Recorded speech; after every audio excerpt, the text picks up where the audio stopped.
Bom dia. Um pouquinho atrasado, mas estamos aqui como todas as terças e quintas estamos.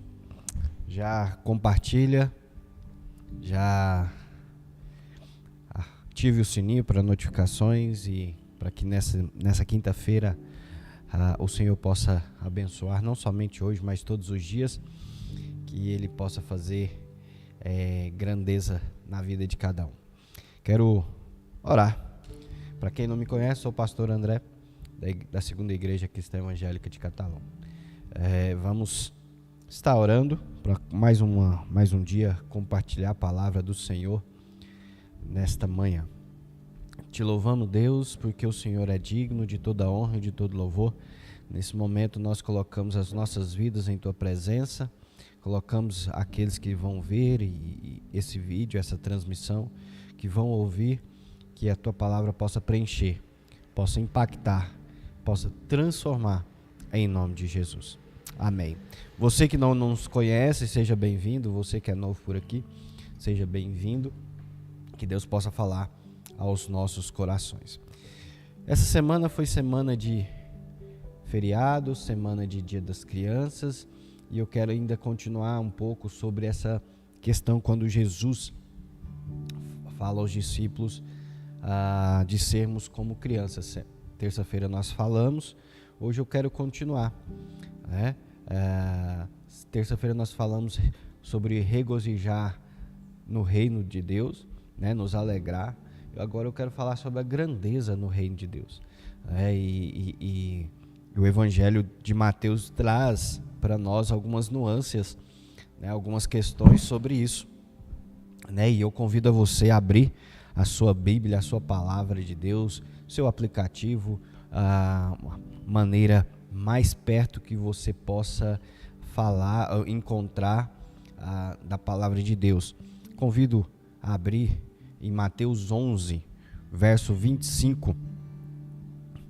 Verso 25, Mateus 11, verso 25. Vamos ler alguns versículos aqui, tá? Do verso 25 em diante, e que essa palavra possa se chegar ao teu coração. O texto diz assim: por aquele tempo exclamou Jesus, graças te dou, ó Pai, Senhor dos céus e da terra, porque ocultaste estas coisas aos sábios e instruídos e as revelastes aos pequeninos. Sim, ó Pai, porque assim foi do teu agrado. Tudo me foi entregue por meu Pai. Ninguém conhece o Filho, senão o Pai, e ninguém conhece o Pai, senão o Filho, e aquele a quem o Filho o quiser revelar. Vinde a mim todos que estáis cansados e sobrecarregados, eu vos aliviarei. Tomai sobre vós o meu jugo e aprendei de mim, porque sou manso e humilde de coração, e achareis descanso para a vossa alma, porque o meu jugo é suave e o meu fardo é leve. Amém?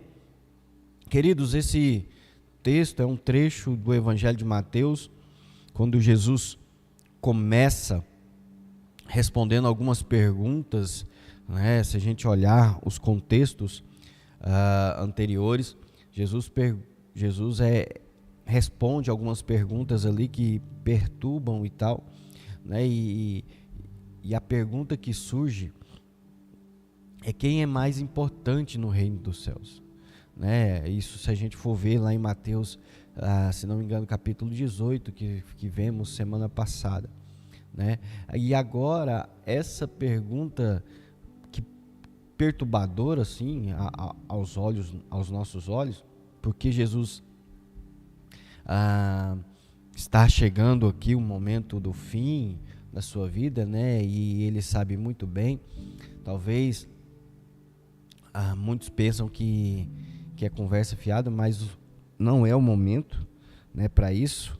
Nesse texto, né, ele queria falar direto aos corações. A gente pode ter certeza que ele quer e sempre vai querer falar direto aos corações, seja dos discípulos naquela época, seja aos nossos corações de hoje, né?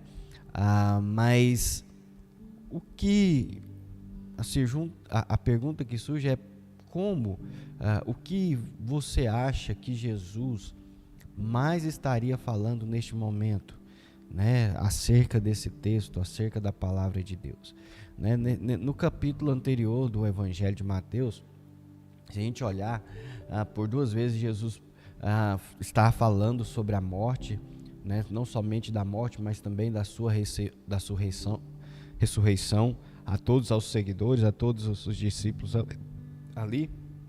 Então, ele estava preparando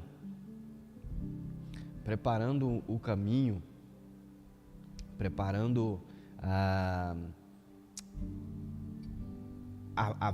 para o que vinha pela frente, né, vamos dizer assim, né? Então, ele sabendo que ele estava, a gente sabe que ele estava prestes a se entregar, ou seja, a chave do seu reino, né, aos seguidores, aos discípulos.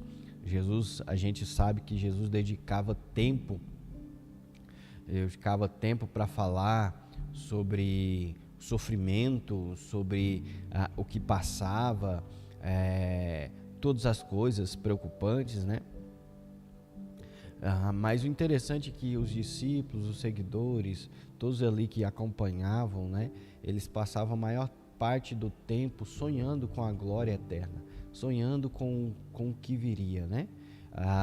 O que Jesus deveria fazer para que os seus discípulos se concentrassem nele, né? Jesus, ele sempre falou por parábolas, de uma forma mais fácil, de uma forma de ilustrar. Então, aqui, Jesus chama uma criança, né? Isso nos versos anteriores, nos capítulos que lemos sobre as crianças, no qual Jesus chama uma criança, coloca à frente dele, né? Jesus gostava de exemplificar visualmente para dar poder às palavras que ele estava prestes a proclamar, então ele sempre usava isso, né? E Jesus, a gente entende e a gente vê e percebe nas Escrituras que Jesus é um excelente professor, um excelente mestre em ensinar, que sabe reconhecer um momento decisivo para poder expor, né? Expor o que ele queria, o desejo dele, expor às pessoas. Então a resposta para a pergunta que chegou até ele, ele consegue chamar a atenção ali facilmente, mas assim, diante dos olhos, né? Então, e se a gente for colocar no pensamento, na visão dos discípulos, os discípulos vinham simplesmente ao contrário ali, quando Jesus pega uma criança, né? Por quê? Vê ao contrário? Porque uma criança, para os discípulos, não tinha poder nenhum, não tinha nenhuma grandeza, não tinha nenhum status social, não tinha isso naquele tempo de Jesus, né? Então, para os seguidores de Jesus, tinham isso em mente, achavam que para obedecer tinha que ter alguns status, ter algum direito no momento, né? Naquela época, e Jesus vê completamente ao contrário, né? Então ele usa uma criança para expor facilmente aos discípulos, né? E esse é o ponto, né? Essa criança, essa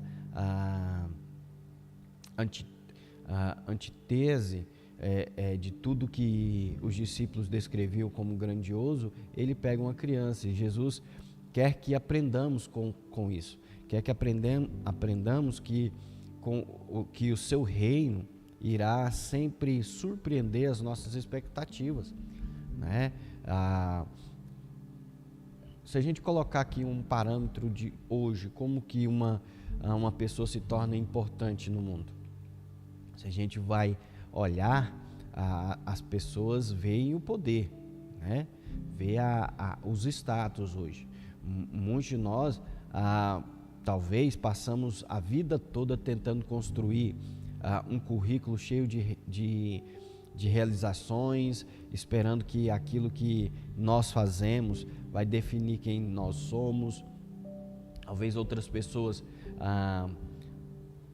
para ganhar status, tentam fazer de tudo, né? E não é bem assim, né? A gente precisa cuidadosamente controlar com o que a gente faz, né? A gente não depende de aprovações para que nos digam qual é o nosso valor, né? Eu tenho aprendido muito isso. A gente não depende de aprovação, de reprovação para que nos digam o que eu tenho de valor, o que nós temos de valor. Quando a nossa competência é mais que uma mera imagem, nós vamos convencer a nós mesmos que somos perfeitamente suficientes da nossa independência. Como assim? A pergunta que surge para nós é: por que lutamos tanto para provar o nosso valor e a nossa importância? Por quê? Para quê? Para quem? Né? Agora vamos perceber aqui um pouco. Jesus usa uma criança.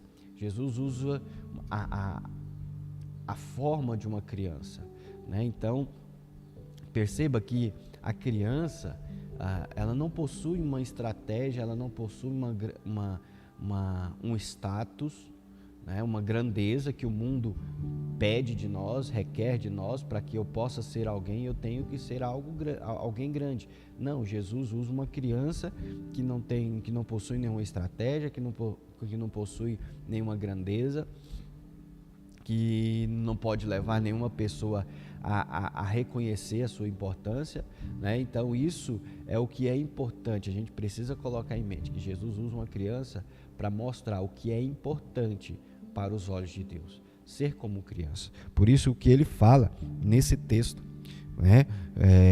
Tudo me entreguei, porque o meu Pai ninguém conhece o Filho, senão o Pai, e ninguém conhece o Pai, senão o Filho, e aquele a quem o Filho quiser revelar, né?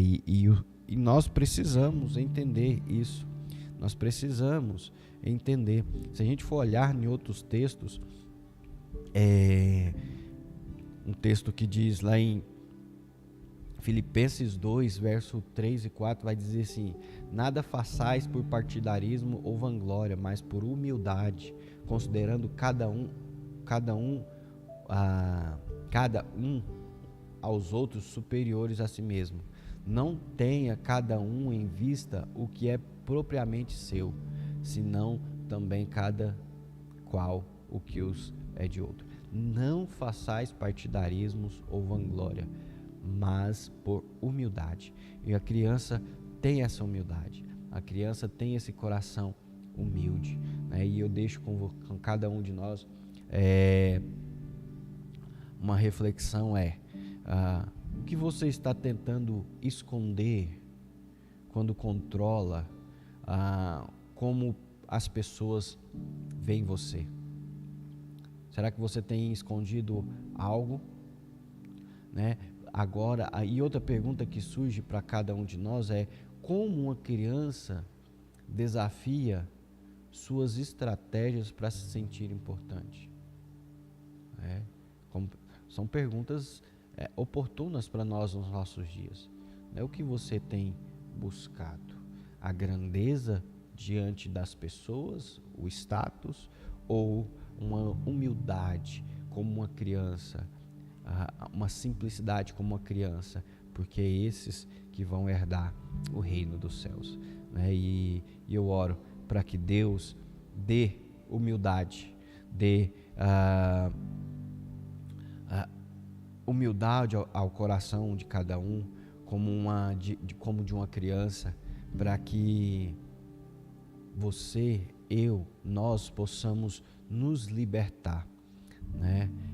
Se você tomar essa decisão de ser humilde, né?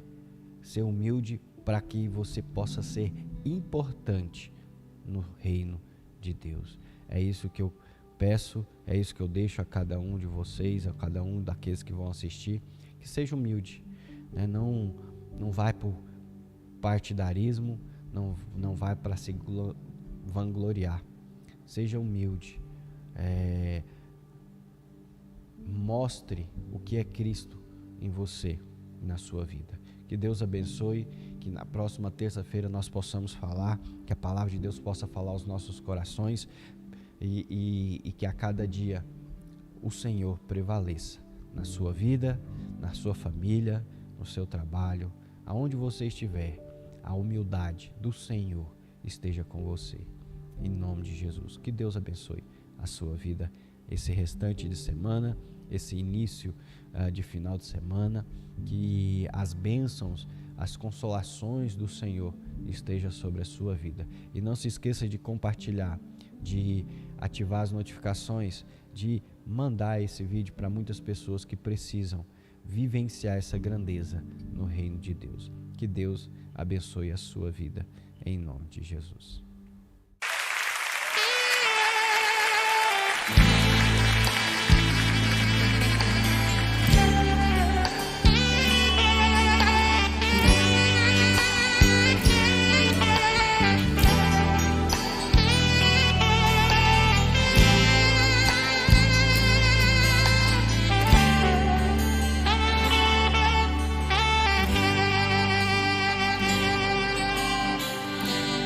Yeah.